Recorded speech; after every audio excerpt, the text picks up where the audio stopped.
زبان کے جو گناہ ہیں وہ ایسے ہیں کہ اچھے خاصے متقی، پرہیزگار، پڑھے لکھے، عابد، زاہد، عبادت گزار، نماز روزے کے پابند، متشرع ہر طرح کے اعتبار سے، لیکن وہ زبان کے گناہوں میں بکثرت مبتلا ہو جاتے ہیں۔ اللہ بچائے۔ جس دوسری چیز کا آپ نے ذکر فرمایا، ماں بین ٹانگوں کے درمیان جو چیز ہے اس کا جو ذکر فرمایا، یعنی جنسی خواہشات، وہ ہر ایک کو اس کو ناجائز استعمال کرنے کا مواقع نہیں ہوتے، اور اس کی شناعت اور قباحت اور برائی بھی دل میں بیٹھی ہوئی ہوتی ہے۔ کون مسلمان ہے جو اللہ بچائے زناکاری کو اچھا سمجھتا ہو؟ برائی سمجھے گا۔ لیکن زبان کے گناہ ایسے ہیں کہ صبح سے لے کے شام تک نہ جانے کتنے انسان زبان کے ہاتھوں گناہوں میں مبتلا ہوتا ہے، اور توجہ بھی نہیں ہوتی، فکر بھی نہیں ہوتی، احساس بھی نہیں ہوتا، اور بعض اوقات غفلت کی حالت میں زبان کو غلط استعمال کرتا رہتا ہے، یہاں تک کہ اللہ بچائے وہ انسان کو گناہوں کے ایک مجموعے میں داخل کر دیتی ہے۔ اس لیے ایک حدیث میں رسول کریم صلی اللہ علیہ وسلم کا یہ ارشاد بھی منقول ہے کہ آپ نے فرمایا کہ ان اکثر خطایا بنی آدم فی لسانہ، او کما قال صلی اللہ علیہ وسلم، کہ انسان کے بنی آدم یعنی انسان کے بیشتر گناہ جو ہیں وہ اس کی زبان سے سرزد ہوتے ہیں۔ بیشتر، زیادہ تر گناہ وہ زبان سے سرزد ہوتے ہیں۔ قرآن کریم نے فرمایا ہے کہ ما یلفظ من قول الا لدیہ رقیب عتید، کہ انسان جو بات بھی زبان سے نکالتا ہے وہ اللہ تبارک و تعالیٰ کے ہاں اس کو محفوظ کیا جا رہا ہے، ریکارڈ ہو رہی ہے، اور اس کی جواب دہی انسان کو کرنی ہوگی کہ فلاں وقت تم نے فلاں بات کہی تھی، اس کی جواب دہی کرو۔ اللہ تعالیٰ نے قرآن کریم میں فرمایا۔ تو ایک مرتبہ ایک صحابی ہیں حضرت معاذ بن جبل رضی اللہ تعالیٰ عنہ، مشہور صحابی ہیں، حضور اقدس صلی اللہ علیہ وسلم کے بڑے محبوب لاڈلے صحابی ہیں۔ ایک مرتبہ انہوں نے حضور اقدس صلی اللہ علیہ وسلم سے پوچھا کہ یا رسول اللہ، کیا جو بات ہم زبان سے نکالتے ہیں اس کا بھی حساب ہوگا آخرت میں؟ جو بات ہم زبان سے کہتے ہیں، کوئی لفظ زبان سے نکالتے ہیں، تو کیا اس کا بھی آخرت میں حساب ہوگا؟ اللہ تبارک و تعالیٰ کیا جواب دہی کرنی ہوگی؟ تو اس کے جواب میں رسول کریم صلی اللہ علیہ وسلم نے ایک ایسا جملہ ارشاد فرمایا جو ہم سب کے لیے بڑا ہی لمحہ فکریہ ہے۔ فرمایا کہ هل يكب الناس على مناخرهم الا في النار الا حصائد السنتهم او كما قال صلی اللہ علیہ وسلم۔ فرمایا کہ انسانوں کو جہنم میں اوندھے منہ گرانے والی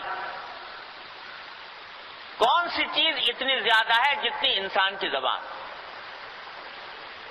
انسان کی زبان وہ چیز ہے جس کی بدولت، جس کے غلط استعمال کے نتیجے میں بے شمار انسانوں کو اوندھے منہ جہنم میں ڈالا جائے گا۔ تو یہ جواب میں فرمایا کہ تم کہہ رہے ہو کہ جو بات ہم زبان سے نکالتے ہیں اس کا حساب ہوگا یا نہیں ہوگا؟ آخرت میں تو جہنم میں لے جانے والی سب سے بڑی خطرناک چیز جو ہے وہ انسان کی زبان ہے، اس کی وجہ سے بے شمار انسان جہنم میں جائیں گے۔ تو اتنی زبردست گناہوں کے خطرے کی چیز ہے یہ زبان، اگر اس کو آدمی قابو میں نہ رکھے۔ ایک طرف اللہ تبارک و تعالیٰ نے یہ نعمت ایسی عطا فرمائی ہے، اگر آپ دیکھو تو یہ نعمت اتنی عظیم الشان ہے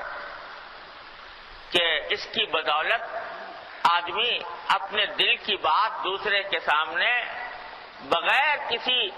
تکلف کے ظاہر کرنے پر قادر ہو جاتا ہے۔ اللہ تعالیٰ نے ایک عظیم نظام رکھا ہے کہ دل میں ایک بات پیدا ہوئی، دماغ میں آئی اور دل میں ارادہ ہوا کہ میں اس بات کو زبان سے نکالوں، تو دماغ کا ایسا کنیکشن رکھا ہے زبان کے ساتھ اللہ تبارک و تعالیٰ نے کہ ادھر دماغ میں آئی اور ادھر فوراً زبان سے نکل گئی، آواز پیدا کر دی۔ حروف بنانے کا کی ایک مشین اللہ تعالیٰ نے زبان کے ذریعے لگا دی ہے کہ اس سے حروف بن رہے ہیں، آواز نکل رہی ہے اور دوسرے کے کان کی طرف پہنچ کر وہ اپنے دل کی بات انسان دوسرے کے سامنے کر لیتا ہے۔ اور یہ نعمت انسان کو بچپن سے ملی ہوئی ہے اور مرتے دم تک یہ اللہ تعالیٰ کی دی ہوئی مشین کام کر رہی ہے، نہ کبھی گھستی ہے، نہ کبھی اس کی کوئی اوور ہالنگ کرنی پڑتی ہے، نہ کبھی اس کی سروس کرنی پڑتی ہے۔ اللہ تبارک و تعالیٰ نے مفت، بغیر کسی محنت کے، بغیر کسی پیسے کے اللہ تبارک و تعالیٰ نے یہ نعمت ہم کو عطا فرما رکھی ہے کہ جب چاہے اس سے اپنے دل کی بات دوسرے کے سامنے کہتے ہیں۔ قدر اس لیے نہیں ہوتی کہ اس کو حاصل کرنے کے لیے کوئی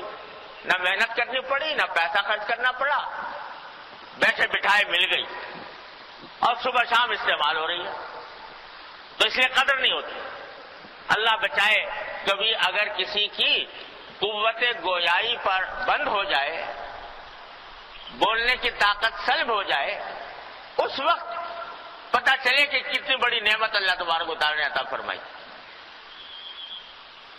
آپ نے ضرور دیکھے ہوں گے ایسے مناظر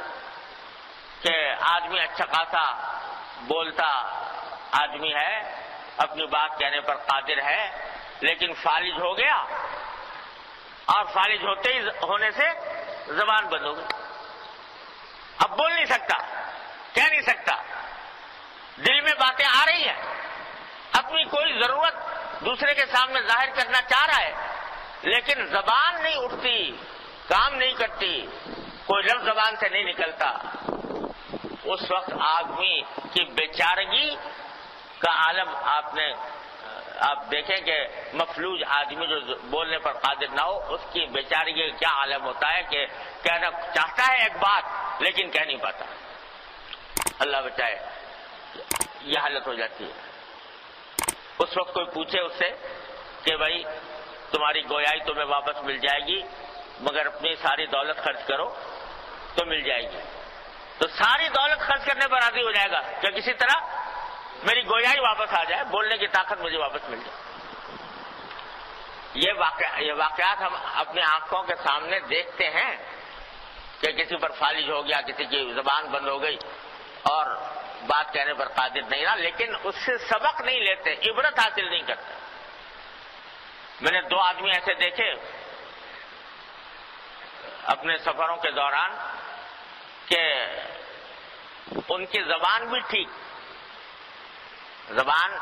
حرکت دینا چاہیں تو حرکت دے سکتے ہیں، کوئی فالج والج نہیں ہے، لیکن گلے کے اندر اللہ تبارک و تعالی نے جو ایک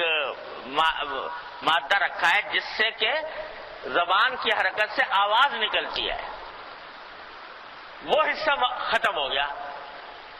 اس نے کام کرنا بند کر دیا۔ اب زبان ہلاتا ہے،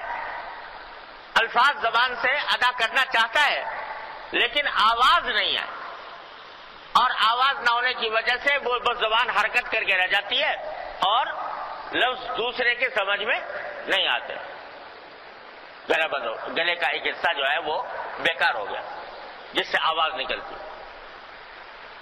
تو میں نے دیکھا کہ اس کا کوئی اور علاج تھا نہیں، ڈاکٹر نے اس کو ایک آلہ دیا ہوا تھا،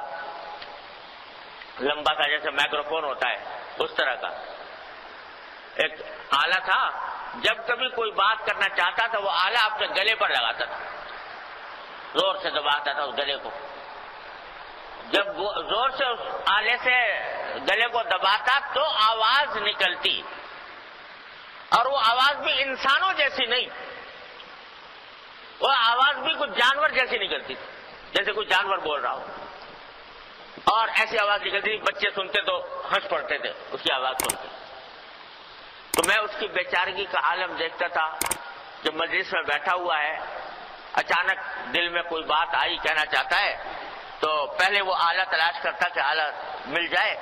اور آلہ لے کر پھر یہاں پر لگاتا، پھر کوئی بات کہتا اور وہ بھی بمشکل دوسرے آدمی کی سمجھ میں آتی. وہ دیکھ کر، منظر دیکھ کر عبرت ہوئی کہ اللہ آپ نے اپنے فضل و کرم سے زبان بھی عطا فرما رکھی ہے اس طرح کہ جب چاہیں ہلا دیتے ہیں، جب چاہیں اپنی بات کہہ دیتے ہیں، اور اس زبان کی حرکت سے آواز دوسرے تک پہنچانے کا آٹومیٹک نظام آپ نے ایسا بنا رکھا ہے کہ اس کے لیے کوئی سوئچ دبانا نہیں پڑتا، کوئی مشین آن نہیں کرنی پڑتی، بلکہ خود بخود وہ بات دوسرے تک پہنچ جاتی ہے. اللہ تبارک و تعالیٰ کی اتنی نعمت ہے جو عطا فرما رکھی ہے. اتنی بڑی نعمت اللہ تبارک و تعالیٰ نے دی ہے، اور یہ بھی فرمایا ہے کہ تم اس کو اپنے ضرورت کے مطابق استعمال کرو. ہم نے تمہارے اوپر ضرورت میں استعمال کرنے کے اوپر کوئی پابندی نہیں لگائی، صرف یہ ہے کہ اس زبان کو اللہ تعالیٰ کی قائم کی ہوئی حدوں کے اندر استعمال کرو. اس کو جھوٹ میں استعمال نہ کرو، اس کو غیبت میں نہ کرو، اس کو چغلی میں نہ کرو، اس کو کسی کی دل آزاری کرنے میں نہ کرو. یہ چند پابندیاں لگا دی ہیں، اور پھر تمہارے لیے اللہ تبارک و تعالیٰ نے اس کو اپنی ضرورت میں استعمال کرنے کا ایک وسیع میدان عطا فرما دیا. اور صرف یہی نہیں، بلکہ یہ بھی کر دیا کہ اگر اس زبان کو تم صحیح استعمال کرو تو اس زبان ہی کے ذریعے تم اگر چاہو تو اپنے لیے نیکیوں کے ڈھیر لگا سکتے ہو، جو آخرت میں تمہارے نام اعمال کے اندر اضافہ کرنے والی ہوں گی، اور جن کے ذریعے میں اللہ تبارک و تعالیٰ تمہیں جنت کے عظیم درجات عطا فرمائیں گے. یہ اس کے ذریعے ڈھیر لگا سکتے ہو.